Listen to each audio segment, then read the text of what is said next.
No vídeo de hoje falarei sobre a chegada no Japão, impressões iniciais e como se deslocar por lá. No vídeo anterior eu expliquei o quão corrida foi a ida até o hostel. Foi basicamente o tempo de pegar o Wi-Fi, me localizar melhor para saber qual horário sair o metrô, comprar o bilhete e esperar uns 5 minutos para embarcar. De resto, a ida foi bem tranquila. Não foi difícil pegar o trem seguinte ou localizar o hostel. Como funcionava um bar no térreo, até pouco além da meia-noite, meio que ficava tudo aberto e era de boa para pegar a chave do quarto, catar meu chip de internet, guardar as coisas, tomar um banho e sair. Aliás, não antes de alugar uma toalha, porque esqueci de levar a minha, mesmo tendo anotado que deveria levar uma, e paguei uns 100 ou 200 ienes por uma. Caso você esqueça de levar e no lugar onde você ficar não forneça e você pretende se hospedar em locais diferentes, há a possibilidade de comprar uma nas lojas de 100 ienes, que termina saindo mais em conta. Pena que só fui descobrir isso na segunda estada da cidade. E caso você tenha pego o chip SIM, não esqueça de levar a chave para abrir o slot para colocar o chip novo dentro. No final de julho e início de agosto é bem quente em Tóquio. Lá é úmido também, então é fácil suar. Mas a noite estava agradável e foi uma boa mudança do frio que fazia em Santa Catarina. Inclusive evitei novamente os dias mais frios por estar fora da região. É meio difícil descrever a sensação de estar ali. Ver bicicletas na calçada e sem tranca foi meio surreal na época. Mesmo morando numa cidade relativamente segura, não tem como fazer algo assim sem uma chance extremamente alta de alguém furtá-la. Outra coisa interessante é a quantidade de lojas de conveniência. Quase sempre é possível encontrar uma a menos de 5 minutos andando, e é praticamente regra elas serem 24 horas. Como cheguei à noite, não tinha como alugar uma bike, então minha exploração inicial foi a pé mesmo. As calçadas são amplas, o trânsito seguro, mesmo de madrugada é raro ver alguém furando sinal, dá para andar tranquilamente sem medo de ser assaltado e com as lojas de conveniência abertas, além das vitrines das lojas fechadas, tirar 1 hora ou 2 na primeira noite para conhecer os arredores e talvez dar uma ajustada no planejamento, vale a pena. Tem muita coisa diferente por lá, e o melhor é que dá para fazer isso sem medo algum, tanto que mesmo à noite, em ruas escuras e mais estreitas, comigo aproximando de bike por trás fazendo algum barulho, uma mulher que estava no caminho sequer se deu o trabalho de olhar para trás ou apressar o passo, afinal, não tem para quê. Andar a pé durante o dia, dependendo da época, pode ser um pouco complicado com distâncias mais longas por causa do calor. As calçadas em si são bem amplas como falei antes, e sempre tem faixas de pedestres.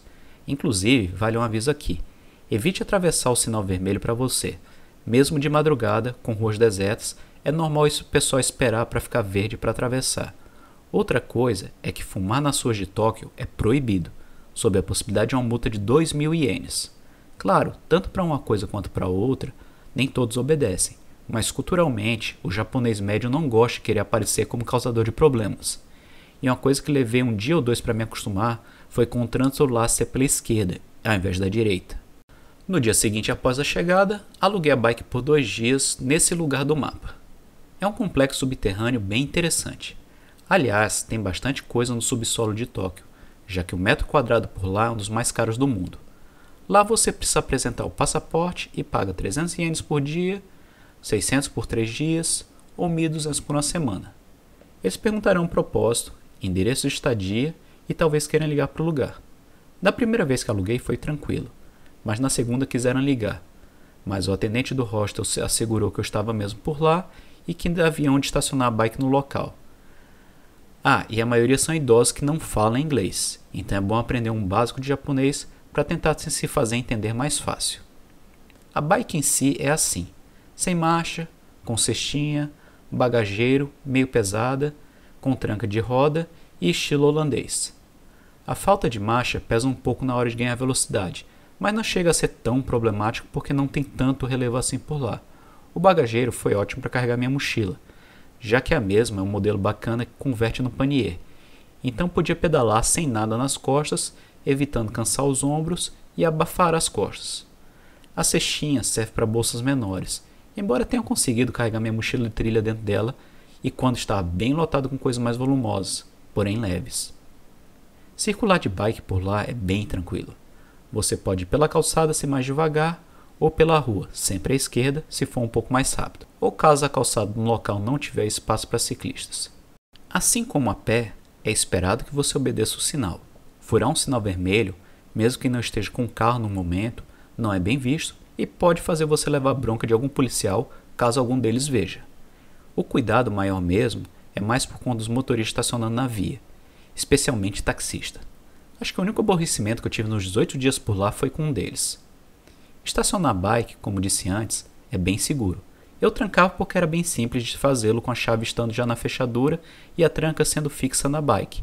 Mas eu cheguei a deixar sacolas com coisas dentro da cestinha e me ausentando por horas, sem ninguém sequer ter tocado nelas. Até minha mochila de trilha, que não é barata, ficou na cestinha uma vez. Tamanha foi a confiança que adquiri que ninguém iria mexer. Mas na questão de onde estacionar, é sempre bom ver se não tem nada atípico no sentido de fazer algo que ninguém mais faz. Se é um estacionamento de bike pago e ninguém está estacionado num trecho da calçada, possivelmente não é permitido estacionar ali, então é bom evitar. Dificilmente irá acontecer com a bike que não esteja no mesmo lugar proibido há dias, mas em períodos mais curtos podem deixar um aviso. E em mais longos podem chegar a recolher a bike, e aí você tem que pagar 5.000 ienes de multa. Outra coisa que é bom ficar atento é o local exato onde você estacionou. Eu aprendi da pior maneira que minha memória não é boa o suficiente para lembrar onde deixei, sem conhecer bem um local e passar várias e várias horas olhando lojas. Numa dessas vezes, devo ter levado mais de 1 hora para achá-la novamente depois de ter ido no Game Center à noite. Então comecei a me cuidar mais e usar a função de estacionamento do Google Maps, que grava a localização até você atualizá-la com uma nova. Falando no Google Maps, por algum motivo não dá para baixar o mapa da região de Tóquio por ele.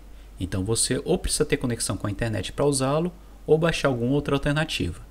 Nada que um Wi-Fi do ponto de partida não resolva, mas não é bom sair de onde se está para lembrar do mapa só no meio do caminho. Também não tem rota específica para bike, então você pode optar por uma de pedestre ou carro, mas sempre atento a possíveis trechos que não permita ciclistas. Já sobre o metrô, peguei uma meia dúzia de vezes.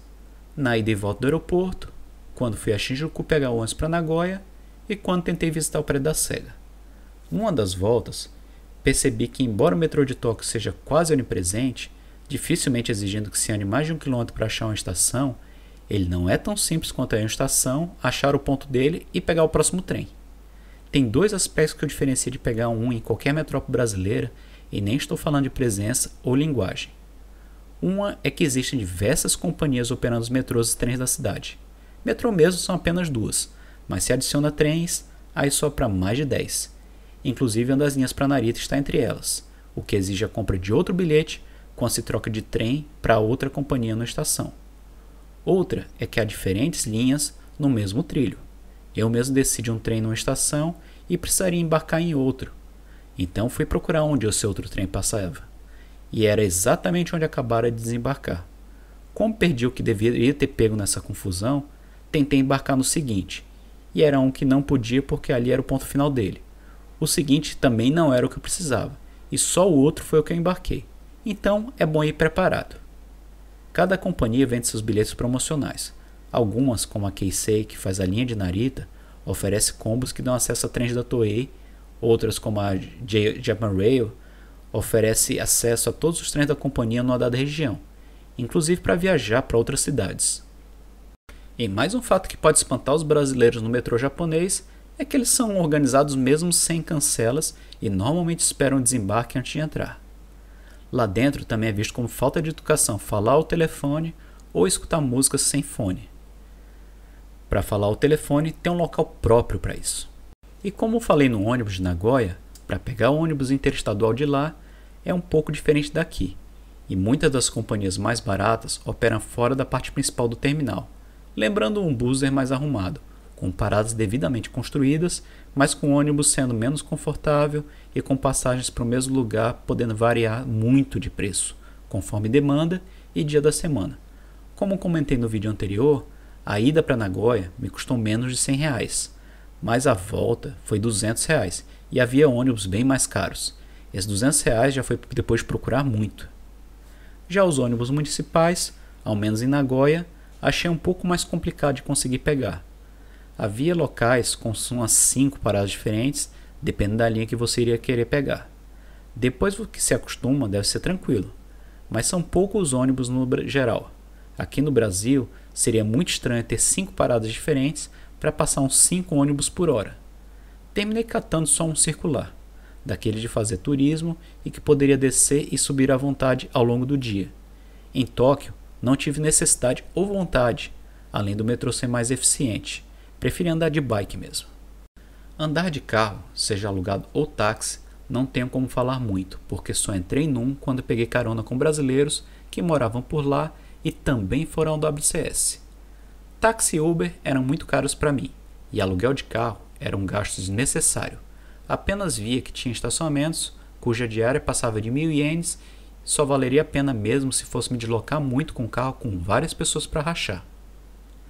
Uma coisa para quem anda a pé é que é bem comum as pessoas andarem arrastando uma mala daquelas de bordo, para não ter que carregar a mochila nas costas. As calçadas certamente favorecem isso, sendo largas, sem recortes, com calçamento onde mal dá para sentir a emenda das pedras e sempre com as esquinas e passagens para pedestres com ladeiras bem suaves, mal dando para sentir que você saiu da calçada para o asfalto na hora de atravessar uma road bike, e certamente facilitando a vida de quem é cadeirante ou está carregando bagagem com rodinhas. Mesmo as tampas de bueiros são de um jeito que você só sabe que passou por cima de uma na bicicleta se olhou antes, bem diferente daqui, que rola uma boa chance de se acidentar se não prestar atenção. Caso você vá visitar outras cidades, a opção mais legal, porém mais cara, costuma ser o Shinkansen, o famoso trem-bala japonês. Volta e meia, avião é mais barato. Eu, como disse no vídeo anterior, estava tentando economizar, então fui de ônibus executivo mesmo, em viagem noturna e economizando uma hospedagem, senão teria sido só 1 hora de viagem. Nesse lance de economizar a hospedagem, é sempre bom dar uma conversada no lugar onde você vai ficar. Hostel é comum deixarem você largar a bagagem por lá até o final do dia. Ao menos eu consegui isso tanto no hostel final de Nagoya quanto no de Tóquio, sem precisar pagar a mais por isso. Então é fazer o check-out ainda de manhã, deixar a bagagem lá até perto do horário do ônibus e depois buscá-la para ir até a estação. Chegando no hostel da outra cidade no dia seguinte, perguntar se pode deixar a bagagem por lá até a hora de entrar no quarto, e isso consegui tanto no hostel inicial de Nagoya quanto no de Tóquio. Embora no hostel de Nagoya só falaram que eu não poderia ficar matando tempo por lá até a hora do check-in. Tem também os trens mais lentos. Esses costumam ser mais caros que ônibus, mas devem ser mais confortáveis. Não posso falar porque não peguei um. E é isso por hoje. Espero ter tirado as dúvidas sobre como se deslocar por lá e tenha gostado das impressões iniciais, porque foi algo que me impressionou completa e positivamente por lá, e acho que só estando na cidade para compreender isso bem. No próximo vídeo irei falar um pouco sobre as possibilidades de se alimentar por lá, preços de comida e opções, bem como dar uma economizada ou achar locais bons caso queira pagar um pouco mais no dia. Até semana que vem!